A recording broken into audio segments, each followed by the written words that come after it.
nothing feels better in a gacha game than dropping big boy damage on an unsuspecting mob. Ultimately, that's what we're all working towards at the end of the day. But like any other gacha, Wuthering Waves is subject to power creep and the negative effects if it goes unchecked. I'll never forgive you. Wuwa is going to be coming up on its 2nd anniversary, and up till now, its power creep has been generally regarded as well managed. As we make it further into 3.0, which has introduced characters like Luke and the Atomic Warhead herself, we're starting to see an obvious elevation of the damage ceiling. So I'm breaking down how the power creep has progressed with the release of our recent DPS and what it might look for us going forward. I'm Pity Forte, and I take the guesswork out of Gacha for all my viewers, so stick around and subscribe if you find this video useful. Now, it's no secret how well Wuthering Waves has held up from 1.0 to 2.0. The game was universally praised for some of its older characters still having their place in the meta. In early WoWa, characters were measured solely by their usability in the Tower of Adversity, a time trial mode that focuses on killing small groups or bosses. The first feature Resonator Gion was regularly capable of clearing TOA and dealt enough damage to stay relevant well into 2.0. Of course, as new characters released, Gion's decline from the top of the meta was obvious but gradual. Then with the introduction of Wuthering Waves, a time mode that rewards quickly killing lots of enemies, he shot back up to S tier due to his strong AoE damage and his ability to group enemies together. With both of these in-game modes focusing on different metrics for full clearing, characters in Wuthering Waves had 2 different ways of measuring their viability. A character that excels in single target damage would breeze through TOA while struggling to get an A rank in Wuthering Waves, and vice versa.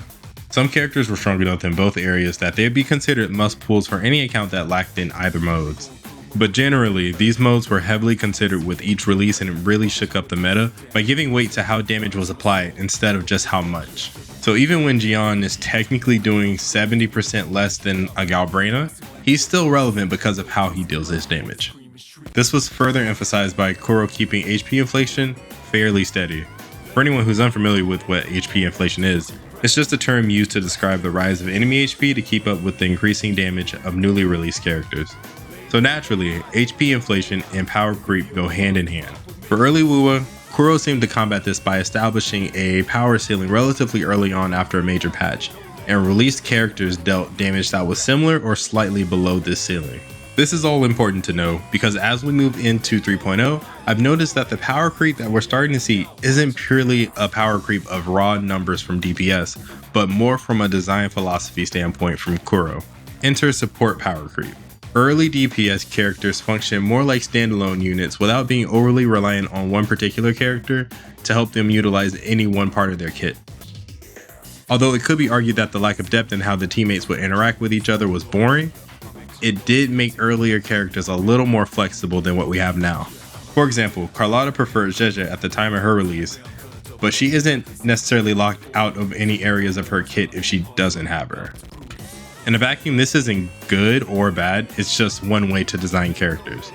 As the game progressed, we started to see characters that were obviously released with future characters in mind.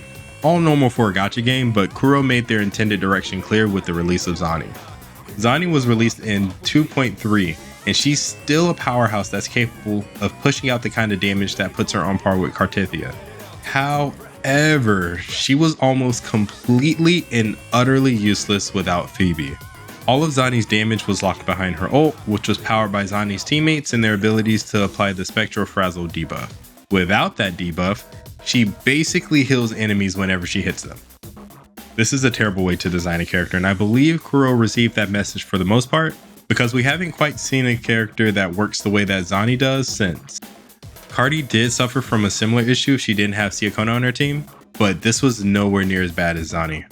For a while, it seemed like Kuro had taken a step back from the support power creep direction that they were following, but as we look at the latest release of characters, it looks like they're slowly trying to ease us back into the Zani era. 3.0 introduced 2 supports back to back, Lene and Mornier. On release, Lene received a lot of praise over her general buffing strength and her being the first character to interact with the Toon Break mechanic, being able to make Toon Break attacks hit harder and making Toon Strain's damage buff more potent. All in all, a strong support that any DPS would be happy to have. Unfortunately, with the release of Mornier, we were unknowingly thrown into the mix of WoWa's support power creep problem and shown an aspect of the power creep that I don't think I've even seen before.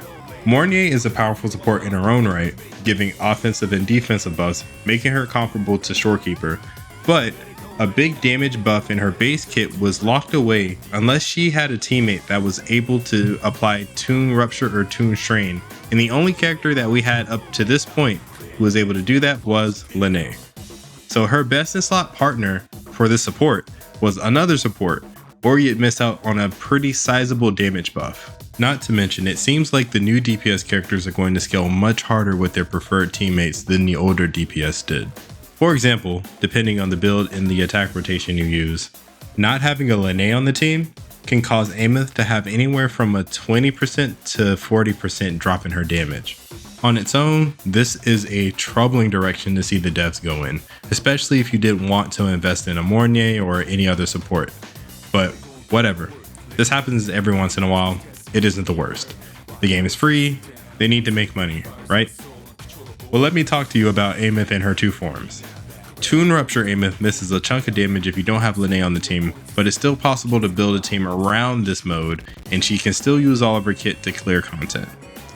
Now for her Fusion Burst mode. You'll still be able to trigger the burst, and due to Ameth having a relatively high damage floor, you'll still be able to clear content. But as of right now, the mode is not ready for play in terms of team compositions. Chisa will be one piece of the puzzle, but it's looking like Ameth's Fusion Burst mode is going to require an additional teammate to glue everything together. In essence, this locks away that mode until we get a Fusion Burst support. This is definitely an echo of the Zani situation, but even worse since it requires two supports for a fully functional team. I can appreciate the thought of supports enabling DPS to go beyond their base potential, but requiring one, if not two characters to meet the base is not a healthy path to go down. Luke has a level of self-sufficiency, so we're good there, but we undoubtedly are in a phase where supports are increasing the damage of their best in slot DPS exponentially. I do think there's a way to circumvent this pain point a bit. If devs are committed to the idea of supports being this pivotal to accessing damage, then I think 4-stars would be a huge help to bridging the gap. Having 4-star supports within a particular niche would make it so their teammates are able to utilize their entire kits, while 5-star supports can introduce additional buffs or mechanics to further push that niche. I do believe this would be the best way to flesh out the roster a bit as they move on and experiment, but unfortunately WUA isn't exactly known for their robust roster of 4-stars. Fortunately, the game is still young, and it does have time to ramp up the rate that it releases 4-stars. All that said, I'm a huge fan of Wuthering Waves, obviously, and I'll be here to feel out whatever direction Kuro decides to go in. And more importantly, I'll be here to break down everything so you don't have to. So if you did find this video useful, don't forget to like and subscribe. And if I missed anything or you just want to say what's up, leave a comment. But that's all I got for you. This has been Pity Forte, and I'm out. Clear your heads now, watch a peek.